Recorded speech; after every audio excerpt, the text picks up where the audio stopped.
going to talk about a negotiation context. While people are withdrawing from negotiation because there is a need to check with internal team. Okay, that's the context which we are going to discuss. So let me just get into this topic by citing our vision of XLRI. From XLRI, we would like to focus on the greatest common good. It requires value creation for every stakeholder. Now, when I'm talking about value creation for every stakeholder, our proposal should fulfill almost every stakeholder expectation.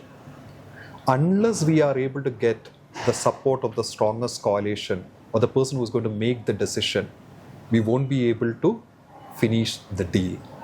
So what I would like to know from each one of you, what are the processes or the steps you typically take to understand who is the decision maker, who has got maximum power in terms of determining the final outcome of a particular negotiation or even a transaction or a decision-making scenario. It can be an internal decision-making scenario also. So what are the multiple ways by which you try to identify the final decision maker? In my view, the process has really evolved significantly.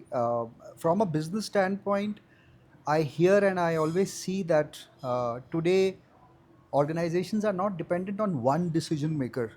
So, for example, many time vendors would say that one decision maker traditionally is the procurement person, right? Or the procurement hierarchy going right up to the CEO. But nowadays it has changed significantly. For the type of service or type of product that is sought to be sold or exchanged or transacted, there are different stakeholders and different decision makers. So decision making itself has become very federated, and therefore to achieve success, we have to map all those decision makers in a manner that they are convinced together for that idea or for that transaction. If they do, then probably we are having best chance to succeed. Otherwise, if we are depending on just one decision maker, most of the times things are very uncertain, and in uncertain times, it becomes far more difficult to achieve success. I'll just give an example of that, and goes back to one of my previous experiences and where we used to sell medical devices. Now, generally for a medical device, who's the customer? The customer is typically would be a procurement guy in a hospital who will buy that. But then it was not just about that procurement guy, it was the doctor who's going to use it. So one of the key pieces of the decision making around that was the doctor who was supposed to use that. So how do we connect with that person and with the procurement guy both, and then put them together? For the doctor, the value is more about the features, the convenience, and the ease with which he or she would operate. And for a procurement guy, would be always bothered about money. So how can I get the best thing? So if you're kind of able to marry both these together and kind of work with all these different stakeholders, and then that was where the sales were always happening. So one stakeholder these days in most of the organizations is really not happening. And that is why the theme that you have put up for this becomes very relevant. If somebody from procurement says, "Look, I need to go check, and come back," you already know, and you've mapped everywhere where that person will go and check. So you already have a certain idea, certain understanding as to why that person is saying, "Let me go back and check." I think it's about the value proposition. Who are you designing that value proposition for? That value proposition could be a product or could be a service or whatever it is, right? Now, if the value proposition is for a particular function, then you have to walk the corridors to know who the decision maker for that buying is going to be. And then it goes down to the procurement, and then you're dealing with procurement from a very transactional perspective and not from a strategic perspective. You've already sold the value proposition to the buyer from that perspective, right? And then you're negotiating on price and things like that. And I don't think there the thing will come and let me come back to internal. That will come back to internal would be if I don't budge on a particular price or on the thing. But it's about understanding where that value proposition sits. And that could be in any part of the organization. And then just to add how authentically you're bringing that value proposition, especially in a consulting world, I think we have generally one or two stakeholders which we need to nail that authenticity. it becomes easier. As you said, then it goes down, it doesn't go up, it mostly goes down with the procurement. But if that guy is convinced about our authenticity, what we can bring in, it becomes easier. In the In a previous organization, we were a startup selling, product to um, big security organizations. You also realize that sometimes it's not the CEO's decision at all. While you may have come in from there, it's finally somebody. It's not even the product teams, right? It's whoever's kind of Who is using it? who's using Who it. is using not it? only just the customer, the channel sales guys wherever they are. So which are many. So how do you get their buy-in? Because they need to come back to say why this is something that they'll find easy to sell in the market, and hence.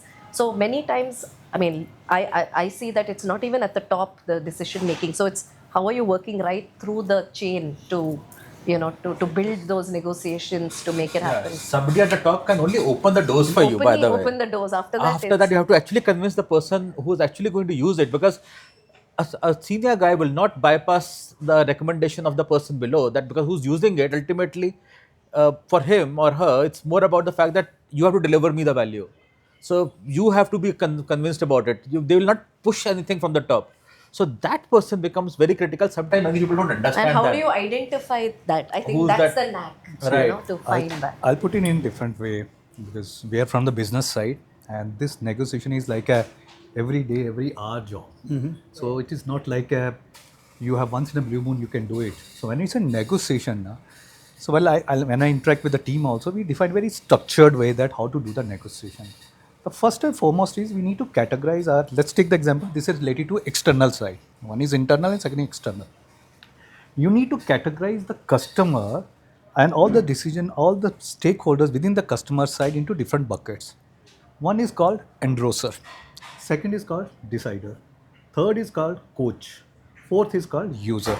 As you said rightly, everybody said very rightly, user is the guy who is going to use the product. First and foremost, you need to get the buying from those. So what is most important for you guys, that understand who are the users. Most of the time when we interact, we are not interacting with the users. That's a big question which is I asked to my team also, that why don't you identify the users? You make a strong matrix where you differentiate the people into different categories. These are the users, go and meet them, understand their pain points, understand that what is currently missing and how I can support you, so that when they internally discuss with the internal organization, they can become your positive word of mouth peoples. That's one. Second, come to coach. That is also plays a very, very important role in the negotiation side. The coach is the guy who can give you some insight that what is the priority of the organization. Is the pricing, is the quality, is the timeline, is the delivery, whatever is there, you need to get that insights very clearly. Once you have that insight from the coach, then you need to identify the endorser and decider. And that's very, very thin line between endorser and decider. Many times we go and meet the guy, like a procurement guy, and we say he's the guy, he's a decider. Because that when you go and we say, he's the guy who's negotiating, he's the decider. But there are people, he may be an endorser, he's not a decider. Decider could be your CEO, it could be CTO, it could be anybody. So it is very, very important. You need to understand who is endorser and who is the decider. Once you understand that, then you can do the 5x5 matrix, which is like map your 5 people from this. This guy has to be meet this one, this guy has to be meet this one, this guy has to be meet, and make a matrix in such a way that you map all the people in such a way that they all will talk positive about your organization.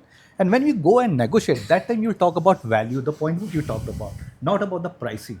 And the moment you talk about the value, you will get the premium, you will get the support from all the stakeholders. That's how I believe how to handle the negotiation. Thank you for bringing in that particular framework. Actually, I was about to ask you regarding how will you map all of them. So you have given a beautiful 5x5 matrix, starting from user to the decision maker with endorser somewhere in between. And how do we need to understand the dynamics revolving around it.